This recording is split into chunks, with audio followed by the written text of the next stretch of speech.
I'm going to pass out a sheet of paper and that contains 2 paragraphs written by Garfinkel that no one can understand.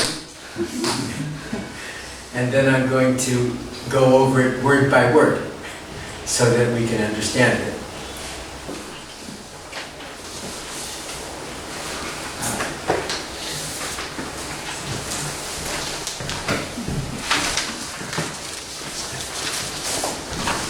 This is another example of Garfinkel's writing that is very hard.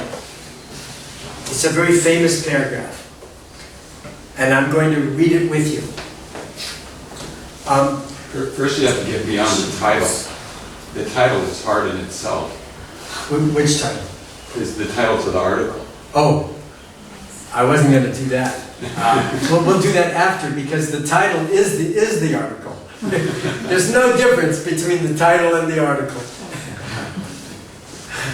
Remember, Durkheim said, the objective reality of social facts is sociology's fundamental principle. Okay. The objective reality of social facts is sociology's fundamental principle. That's Durkheim's most famous statement. Garfinkel is offering here a respecification of that principle. He's offering an ethnomethodological interpretation of that principle. So,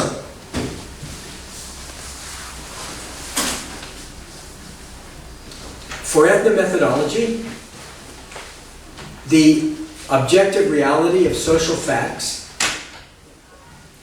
in that, and just how, that is the details, just how it is every society's locally, endogenously produced achievement.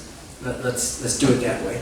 So locally, here's your question, locally, and endogenously. Locally refers to the fact that the people are doing it themselves. They do not create order because social scientists have such very good theories. They do it autochthonously. They do it themselves.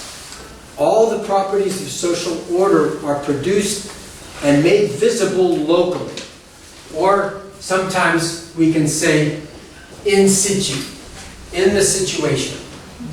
In situ is another way to say local. And because they're visible, we can see what's going on. Both, if you remember Doug's transcriptions yesterday, there were 2 kinds of analysis that were being done. There was the conversation analyst who was analyzing the transcript, but Doug was emphasizing something else. He was emphasizing the analysis that the participants were doing of their talk, the local analysis, and that you try to locate how are people making sense in that local occasion of what's taking place, and they're doing that by making visible the main things. Remember, he offered that example of an account, right? When there was a therapy session and they were working and some young person came in and they offered the account, a bit like the Aborigines, taking turns. We were on an automotive discussion, then the psychological motives for drag racing in the streets. They're collaborating to produce an account that will then explain to the person who comes in the room what's going on, to make it visible locally. Okay? It's not generalizations, right? We do it here and now with the tools that are at hand. Local means here and now. Endogenously produced. You know the word indigenous, it's the same word. That is no neocolonialism here. We don't speak on behalf of the people that we're studying. We're looking for how the people themselves do it. And people can do whatever they want. And sometimes, if you go into a situation having a favorite theory, and the people are not doing what you're expecting, sometimes some anthropologists get very upset. Oh, this is very difficult. They're not doing what I'm expecting. This is going to make my work very hard. But ethnomethodologists, they have expectations. They come to a situation, and when people do something different, instead of being upset, they're very happy. Oh, no way I could know that. This is new. This is exciting. So it's a little different of an attitude. So we want to find what the people themselves are doing endogenously. Then, every society is locally, endogenously produced, naturally organized. That is, we want to find natural occasions. This is really big. The organization occurs in its setting naturally. Let me give you two stories to tell you what I mean by natural. When I was doing my Tibetan research, I wanted to study the practices of reasoning of Tibetans. How did they think? It's a fabulous project. It's still going on. It's an amazing project, but I'll talk about that next month, maybe, if we get a chance. But I was working by getting videotapes. The Tibetans do this debating where someone sits down. Those of you who were here last year saw it. And a person poses questions, and then the person answers. And it's very formal.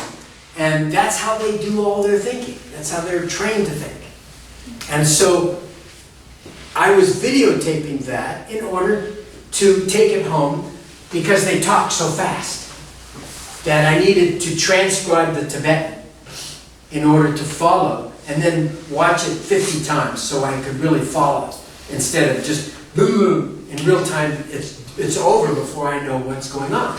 I just know the topic maybe. I don't really know the subtle details. But by filming it, I can capture the details and identify what strategies of reasoning each side is using. So I went to this big monastery, and the monastery has an abbot, that's the head person, like the dean. And I asked him for permission. I was living there. He said, sure, that's what we want to do. And so I make a film, and he says, can I see the film? I said, you want to see the film? He says, yes, I want to make sure you got a good one. Okay, sure, it'd be interesting, see what he thinks. So I show him the film, and he goes, no. That's not the right one. They're doing it all wrong. That's a bad one. I won't let you study that one. You can't go to the West and tell them that's what we're doing, because they're all mistaken. You have the wrong people. Let me give you the names of our best debaters, and you film them. So he gives me the name of the best debater. I go back, get some more film, record the best debaters, transcribe that, and he said, let me see that. I take it into him. He looks at it. No, that's not it. They're wrong. I did this 3 times. And he did not want me to use any of them because they weren't right. And I said, no, it's not important that they be right. It's only important that they be what they're doing. Whatever they're doing is right for me. He says, no, they have to do it proper. I'm going to get one good for you. So what he did was, he composed a debate, and he gave it to 2 good debaters, and like you were going to be on a show, wanting to be on a show on television, it's an audition. And I tape recorded that, and they said, let me see that, and he saw that. That's right. That's perfect. But the life was gone. There was no more energy. There was no contest. There was no uncertainty. It was a,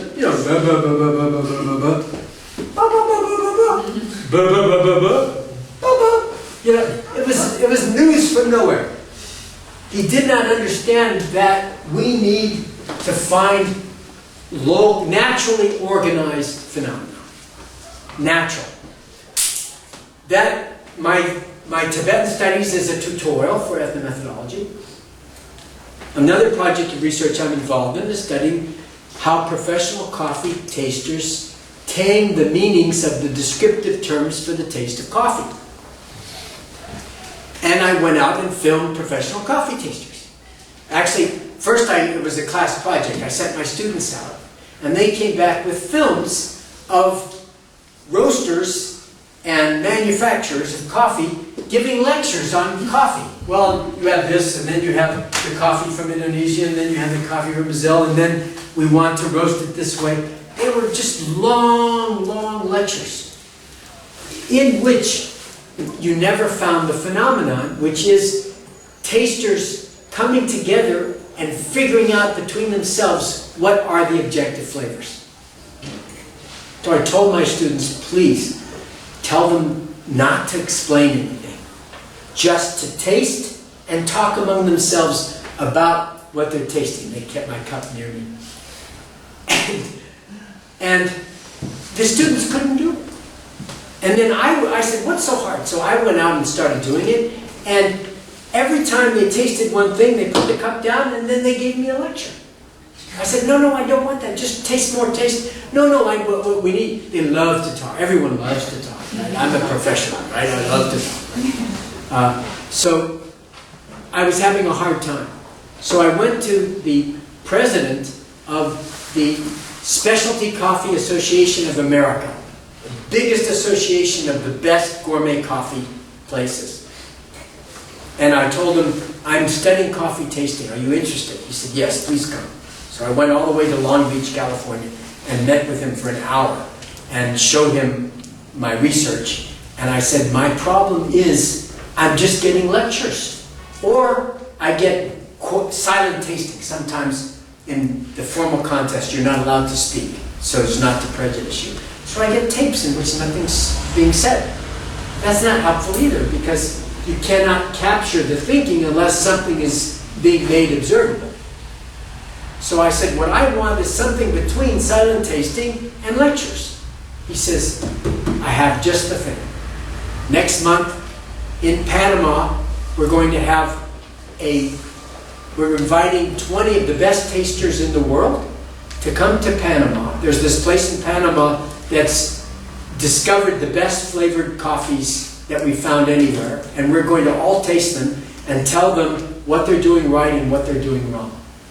You come and film that. There's a lot of talking. So cost a lot of money. I didn't have a grant. I paid out of pocket.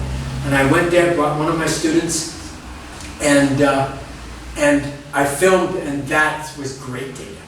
Because the data was naturally occurring. The coffee tasters were not tasting from me, they were tasting for each other. That's what you want. How do they organize the intelligibility of the taste for each other, not for me? You want to disappear. So, naturally organized. Then, reflexively accountable. Okay? That's a big topic. I'm going to have a whole lecture next week on reflexivity. If you look in the formal structures paper for today, on the very first page, 338, Garfinkel says that reflexivity is encountered by sociologists in the actual occasions of their inquiries as indexical properties of natural language. These properties are sometimes characterized by summarily observing that a description, for example, in the ways it may be a constituent part of the circumstances it describes, in endless ways and unavoidably elaborates those circumstances and is elaborated by them. That one sentence can be a whole essay. Okay? He's saying a description is part of the circumstances it describes. It's not, a description does not stand outside the situation. but in fact it's part of the situation and is used by people to organize the sense, the meaning of the situation. So a description elaborates the circumstances. That is, when I explain what the account is, it explains what the circumstances are, it elaborates it. But the description is also elaborated by the circumstances.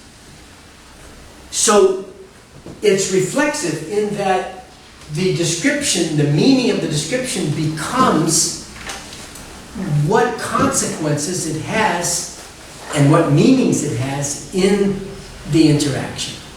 Let me give you one example, and then we'll stop and we'll pick up from this next time. One bit of research that Garfinkel did, which I've worked a lot with my students on, is called sketch maps or occasion maps. These are, let's say you're going to have a party, right? On Saturday night. Come to my house, we're going to have a big party. Everybody in the department is invited. Well, where do you live? Oh, I'll draw you a map. First you go to this corner, everybody knows it, then you go 2 streets down, and then you're drawing something. And you say, and then it's the 4th house on the right. You can't miss it, okay? And you go away confident that you know how to get there with this map.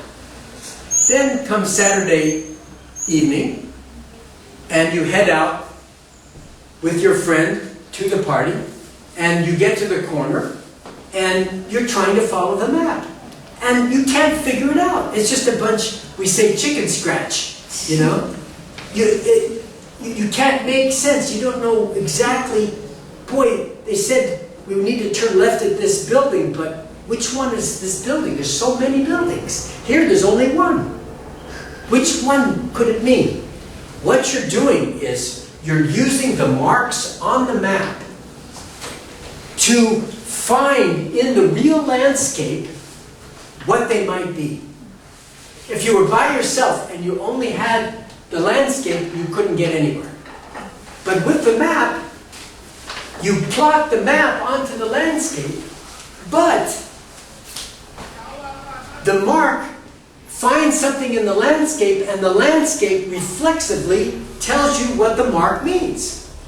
Oh, that's the big tall building, that must be the one. So then you find one spot, then you look for the next one. Okay, it's 2 blocks down, and then we have to, there's a little curve. See this curve? Where's the curve? And you go out and you see curves everywhere.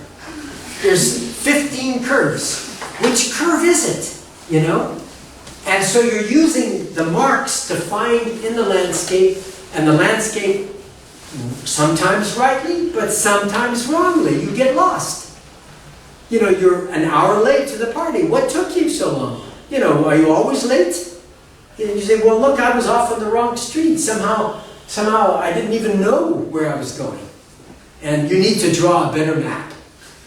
Okay? But all maps are wrong. Even the printed maps, even MapQuest is wrong too often because of the reflexive properties. The map is used like the description. The map is part of the circumstances it describes. The map elaborates those circumstances. It tells you which curves and which buildings, but it's also elaborated by them. There's a reflexive phenomenon where the map becomes clear in the end if you get there, but it gets there reflexively. Okay, so to go back to the thing, every society is locally, endogenously produced, naturally organized, reflexively accountable, ongoing practical achievement. Okay? So we started with this, and we'll finish tomorrow. Okay, so let's go where we left off. Okay.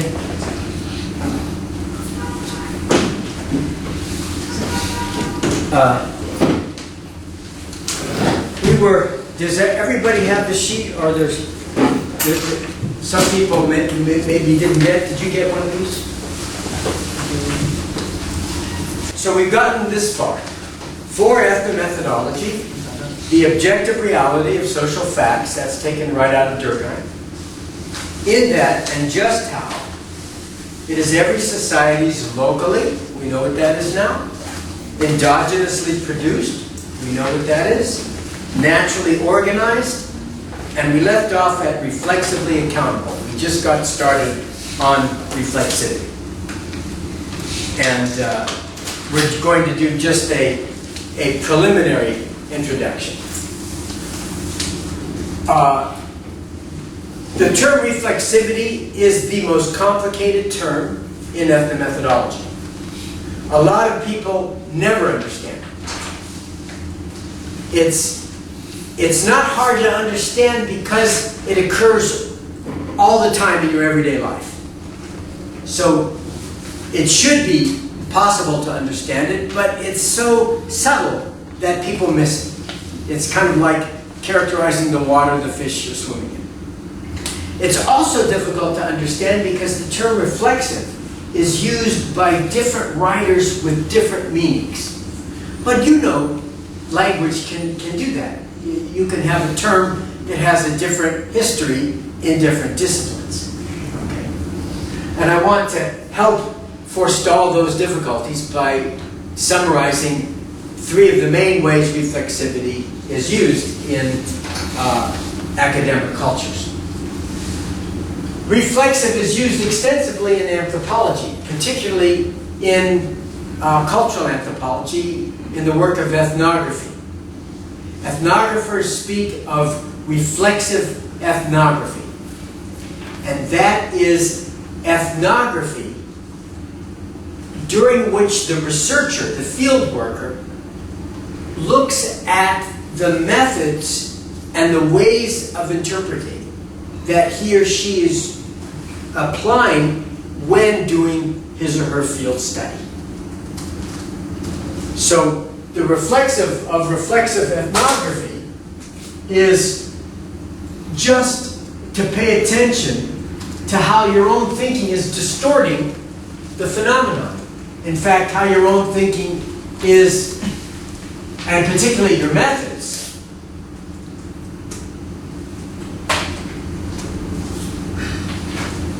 how it is maybe biasing. It's producing what you're analyzing. So you want to be careful not to just, I said a couple days ago that if I read the anthropological study of Aboriginal people that was written from a Marxist perspective, I learned Marx, but I didn't learn about the Aboriginal people. If I read the book by the scholar who was trained in Freud, I learned about Freud, but not about the Aboriginal people. And the same for structural functionalism. I learned about kinship structures, but not about Aboriginal people.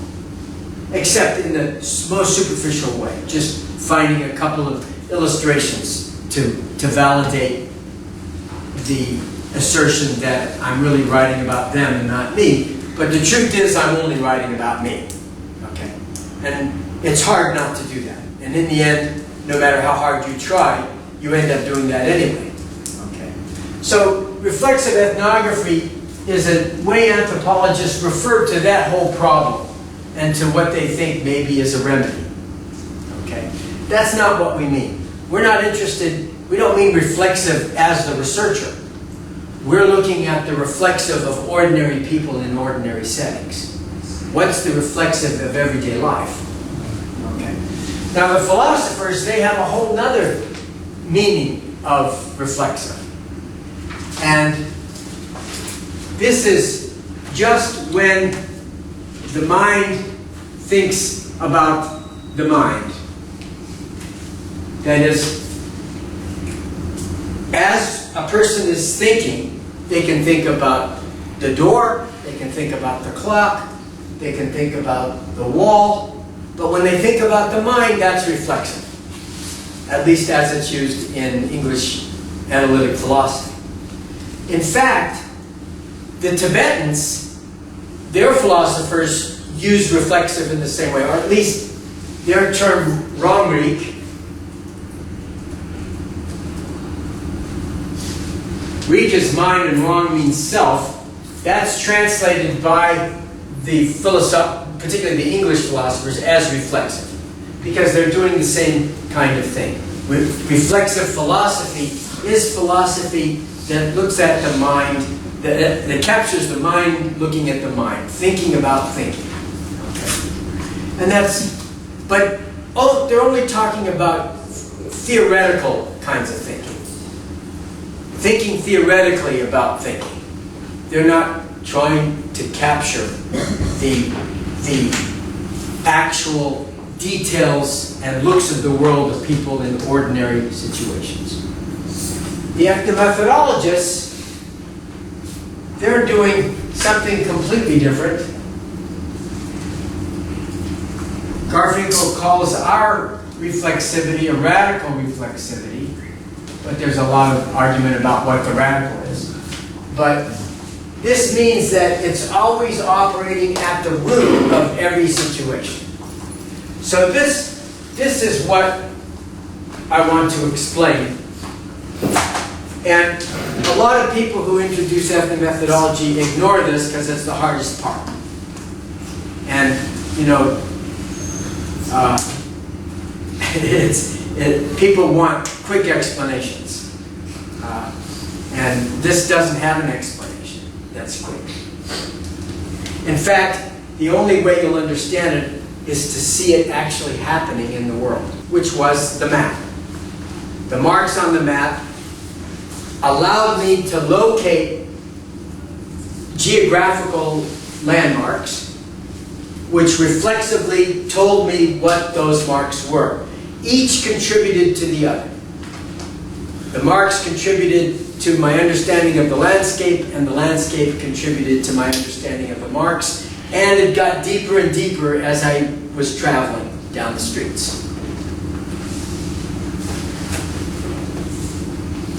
Garfinkel says a description or account is part of the setting in which it occurs. That is, we think as analysts, we have this idea, well, okay, there's all these people out here, and they live in a world, let's say, and that world leads us to an account about the world, okay? That's how we think. Now we've taken the step, we're not interested in the social scientist's account. We want to find the accounts that the people are using, but they too are looking at a world and they think that the world makes an account necessary and reasonable. But what we've discovered as ethnomethodologists is that it's partly the other way around. Whatever account that people use will actively organize the sense or the intelligibility of that world.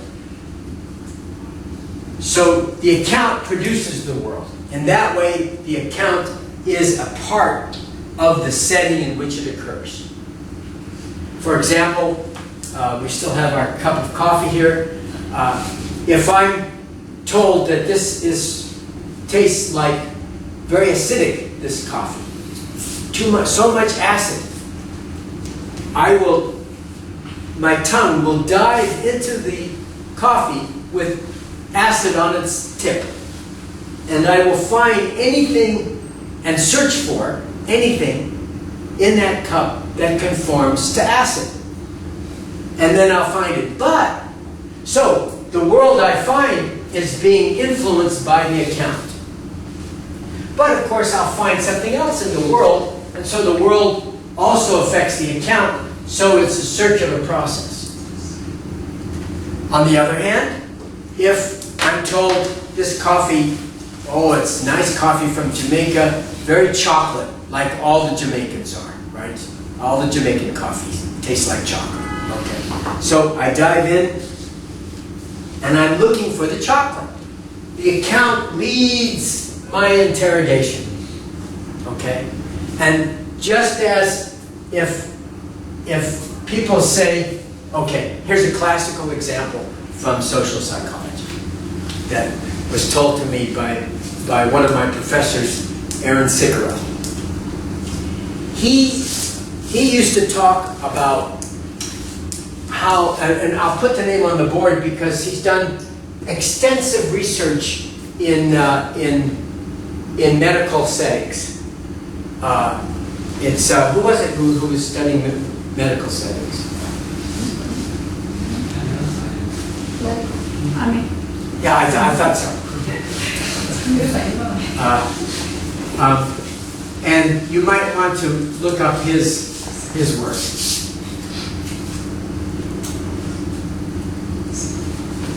He said there are, let's take two rooms. We have one room here and we have one room there. And we have the same kids. And they're very active kids and very smart kids, and they kind of like to cause trouble. Maybe because they're too smart and they get bored. Okay. In one room, they're called the juvenile delinquents. Do you know that that term? Juvenile, young delinquents, disobeying the law in minor ways. Okay. So let's say we bring the psychiatrist in and say, look, we want you to identify what the problem is with all these juvenile delinquents. You know, maybe they're talking about drag racing. You know, and he comes in with this account and sees these active kids. He says, "Oh yes, they're juvenile delinquents." That is, it's like they're carrying a shirt with the label, juvenile delinquent. And so everything they do, if they challenge what the person's saying, no, that's not right. There's a problem with what you're saying. If they challenge, that is going to be interpreted to be consistent with the type juvenile delinquent. Okay? The account can be a self-fulfilling prophecy. Okay, let's go to the next room. We then tell the psychiatrist, yeah, we want him to look at another group of students, but these are the talented and gifted. We have these classes in America that are just for the smartest kids. They're called the talented and gifted. These are really kids they've been tested, they're super smart, high IQ, and they're put into their own classes so that they can not be held back by the need for the teacher to keep repeating points to the students that don't get it. So, the psychiatrist goes into the second room. Now keep in mind they're the same students from the same class. Goes into the other classroom, and they're all doing the same thing. Talking, very active, and no, I disagree. You know, that's not right. Excuse me, teacher, but you made a mistake. Okay.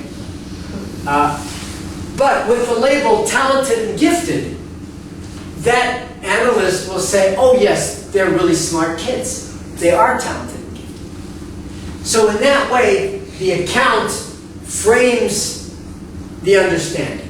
Okay? Just like if you put a pair of red-colored glasses on, everything's going to appear red.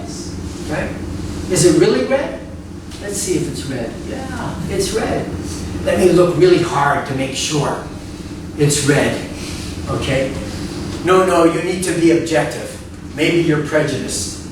You have to use better methods. Okay, I'll go get an electron microscope, and we'll check really good to see.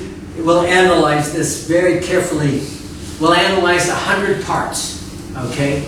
And every part is red. Okay? So, in that way, these labels become self-fulfilling prophecies. So, the accounts work like that. But the accounts can be changed by the world. If I'm following the map to the party and I get lost, I have to go back to zero. Maybe I have to go back to where I started from and do it again. So the world does have influence, but sometimes it's it's really hard to get past your own ignorance.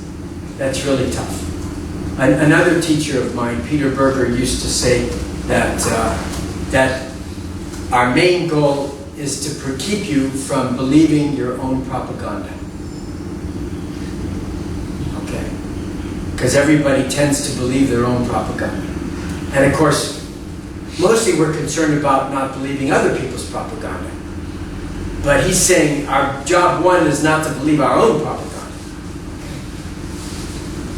So all this is related to reflexivity because we tend to find what we look for. Much of our task as ethnomethodologists involves making the reflexive character of ordinary action observable. People are using accounts to organize their understanding of a setting. And those accounts, at the start, may not know what they're about. The accounts are then used in the interaction. And as they're used, their meaning is exhibited. And even though people were nodding, they didn't know what they were nodding to, and so they paid really close attention. And they saw, oh, that's what it is. In the exhibition, they saw what the account was. Excuse me, Professor. Yes, please. The key put it this way. All of us, we are living in the world, and we never know what the world really is. And all of us are seeing the world from through different pairs of glasses. And for example, you Americans see the world through the pairs of glasses of America, and we Chinese see the world through the pairs of Chinese pairs of glasses, right? And the task of ethnomethodology is to discover what the pairs, the native speakers are wearing to see the world. Yes. And not to see the world from your pairs of glasses. Right. Can I put it this way? Yes, but you can put it that way, except that assumes that the native people know what they're seeing. Yes. And that's not always the case. We are not. All of us are wearing a pair of glasses, Yes. but we are not conscious that we are wearing our. Exactly. Yeah, that's correct. And the people are wearing pairs of glasses, but they're not entirely sure. Sometimes people come into a situation, and as the Australians say, they don't have a clue what's going on. So to assume that people know what's going on is sometimes they do and sometimes they don't. Sometimes they're lost. And they're looking for the meaning in that situation. And they find the meaning by listening to other people. Somebody will, in fact, how they find the meaning is somebody offers an account. What we're doing is this. And this guy goes, is that right or is that wrong? He's not sure. He's waiting. But then the next fellow says, oh yes, that's right. So then the person thinks, because of the confirmation, oh, that account is correct. And then 3 other people start nodding their heads, yep. So I sometimes tell my students, I ask them, what is truth? And truth, just because one person believes something doesn't make it true. And I tell them, even if somebody confirms that account, that doesn't make it true. What makes it true is 3 people. Okay? At least that's how a sociologist sees it. Okay? Because we're looking at the interactional dynamics that produces truth. So people, job 1 for everybody. It's not even to find the order. Job 1 is to stay out of trouble. Whatever they do, they don't want to be blamed for anything. But in order to be blamed, they have to do the right thing. And people, even in the US, are willing to conform to whatever is required in order to stay out of trouble. The problem is, they don't know what that is. And so they're looking and they're guessing what they have to do. And sometimes they guess wrong and get into trouble that way. But it's a social event. They're all looking to each other to mutually confirm, mutually produce the accounts, and then confirm the accounts of what everybody's supposed to do. Okay? And the key point of ethnomethodology is those accounts are reflexive, in that their meaning, just because he says an account, the meaning isn't yet settled. The meaning of the account is what it comes to collect in the interaction. The account is a tool. It's part of that public matrix. It's a tool that people use to coordinate their understandings, but its sense is continuously evolving, as Garfinkel says, with no timeouts. It's ongoing, moving all the time, continuously being updated, okay? And the account starts off being kind of simplistic, and after people use it for half an hour, it's almost like it went to college and came back educated. It came back with a call after an hour of interaction using that account. Everybody's working to stabilize the meaning of that account and to use that account to provide for the orderliness of their interaction, and then they come to rely on that account to stay out of trouble, and then that becomes the account that went off to the university and got a PhD. Okay? So this is reflexively accountable. The social facts, of which Durkheim speaks, are such that they seem to be transcendental. That means they transcend all situations, exist by themselves.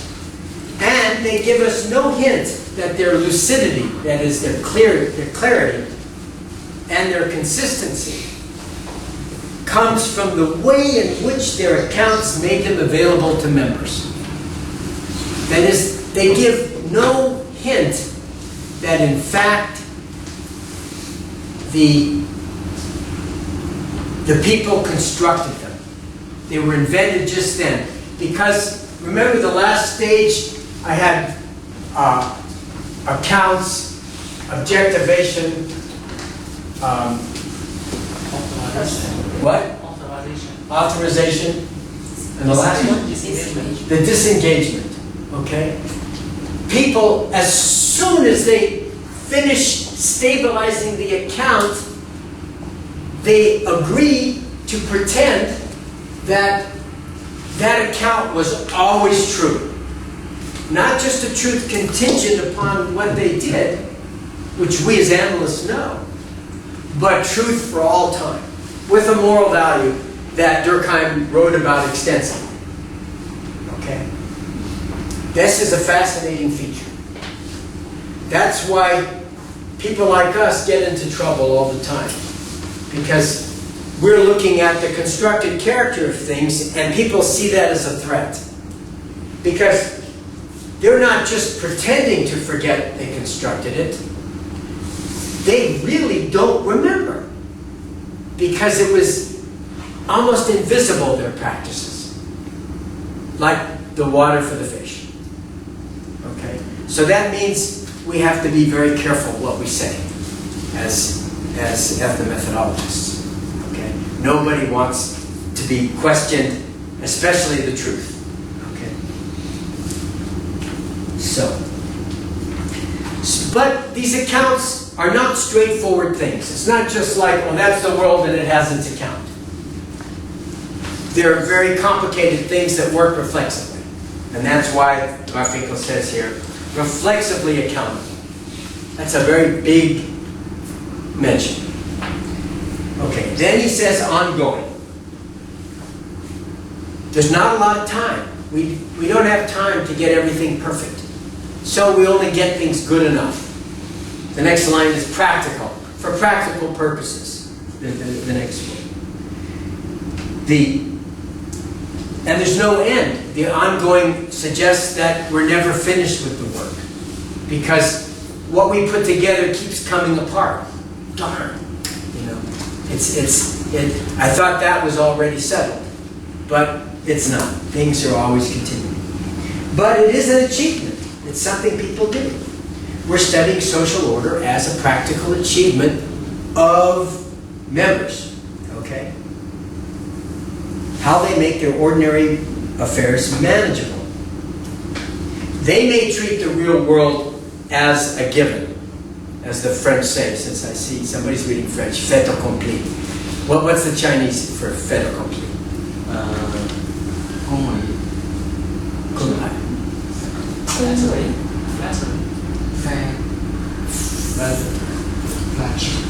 No. Fait accompli.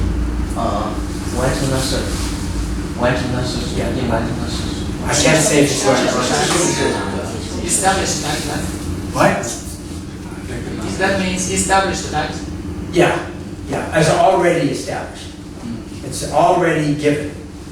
I would translate it in English as already given. People, the products, the results of people's organizational work together, collaboratively, are accepted by people as already given. But for us, we're treating them as practical accomplishments. And we're directed to the technical specifics of those accomplishments. And every domain has its technical specifics. Whatever you study, how they make bread, how they make tofu,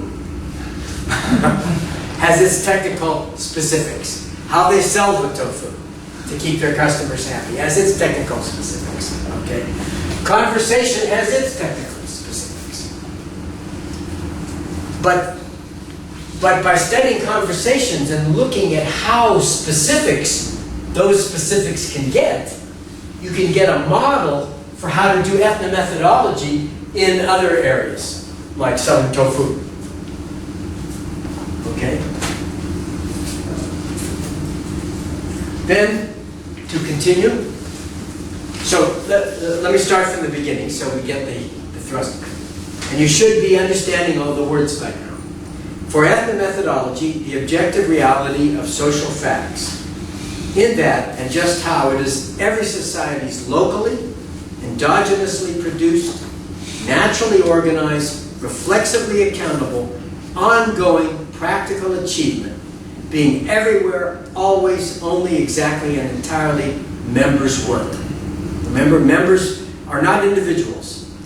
They're people who are oriented to each other. They're attuned to each other, and they're acting on behalf of the concerted activity that they're engaged in. Okay, so when people accuse ethnomethodology of being too individualistic, they're wrong. We're not interested in individuals. We're only interested in groups acting together in a corporate way. Okay. Now, people who use quantitative methods, they're not interested in how groups act together. In fact, they're only analyzing populations. That is, people one at a time. The very nature of filling out a form and giving your characteristics individualizes sociology.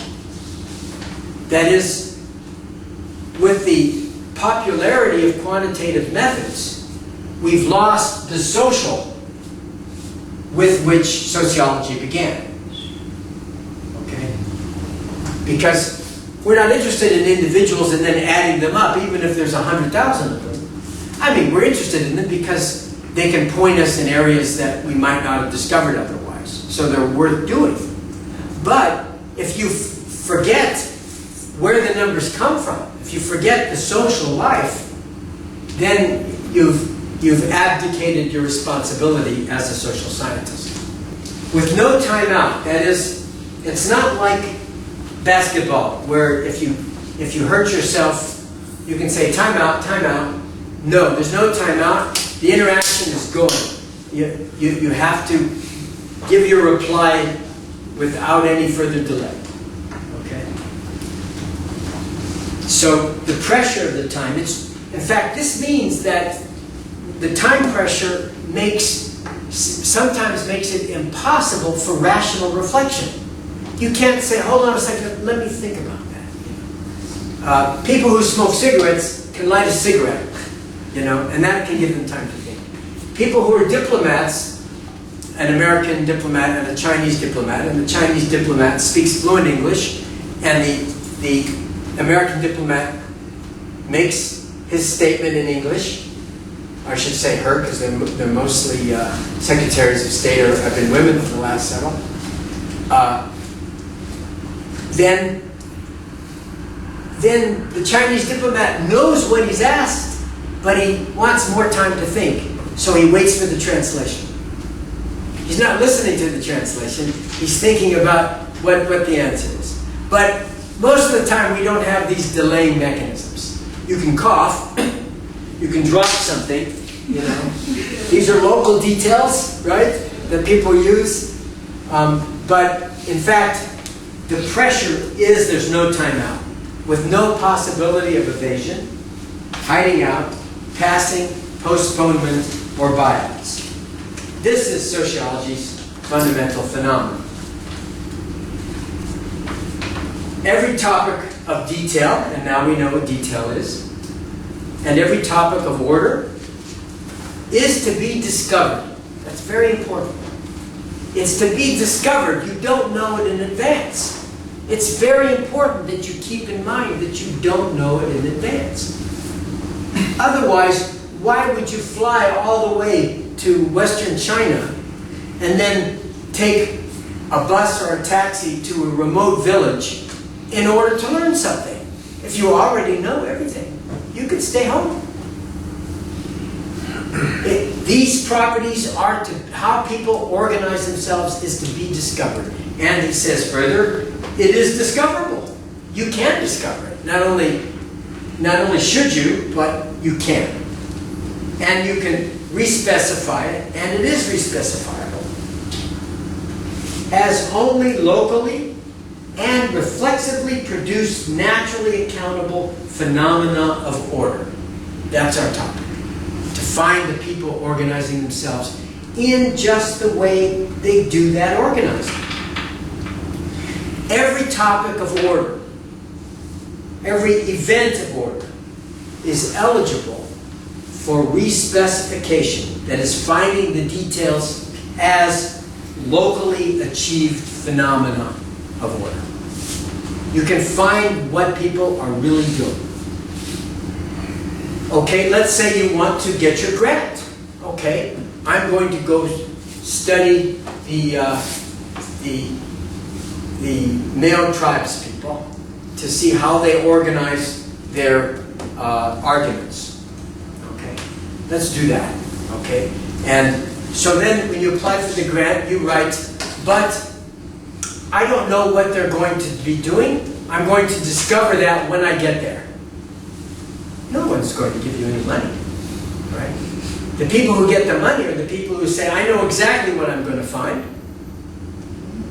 And I'm going to find this. My hypotheses are 1, 2, 3, 4, 5. And my hypotheses are so firmly embedded in my mind that the chance that I'll discover anything that's not already filling up my mind is that. 0. Right? Okay, you get the money.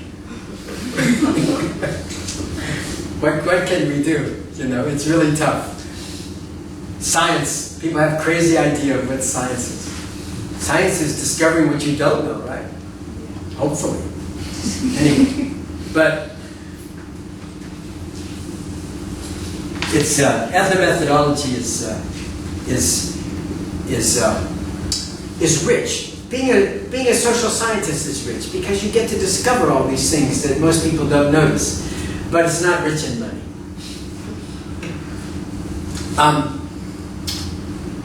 The important point is we're not about ourselves. We're not about our analysis. We're all about what the people are analyzing. What's going on for them? What are the looks of the world for them? And as Doug said really nicely when he had his transcripts, he showed you line 1, line 2, line 3, line 4, and he said line 4, we don't want to analyze that the way a grammarian might, the way a linguist might. You know, the linguist would look at that sentence and remove it from the context of the talk and write a whole paper on the clever grammar used and what the relationship of the grammar is to the grammar of 100 years ago. You know, academics, we can talk forever, right? And also, our colleagues will approve of that. But Doug said, what we want is what does that phrase mean in the context, in the sequential context of that talk? And how is it related to organizing the intelligibility, organizing the sense, the meaning, the coherency, and the order of that situation? Why on earth would linguists want to ignore what that sentence is doing for the people who are speaking them?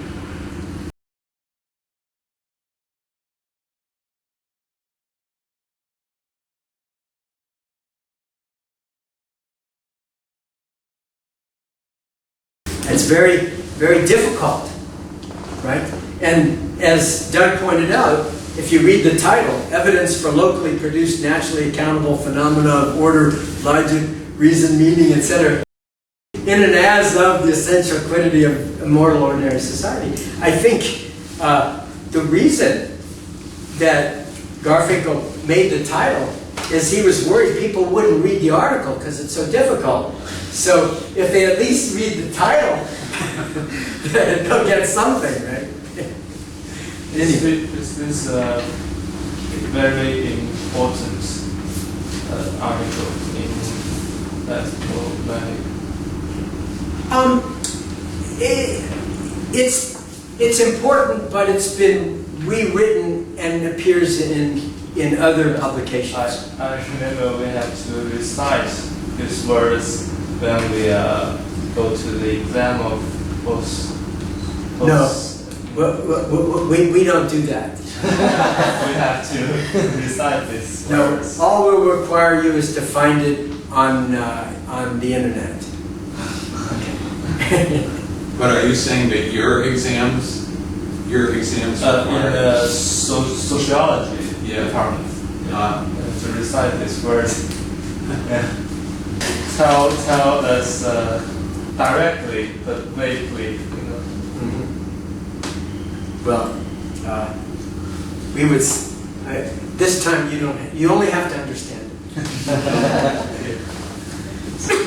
That's why I do one-on-one exams. It takes much longer time, but I love it. Oh, so what is reflexivity? Please tell me. Can you tell me? Which one was that? Okay.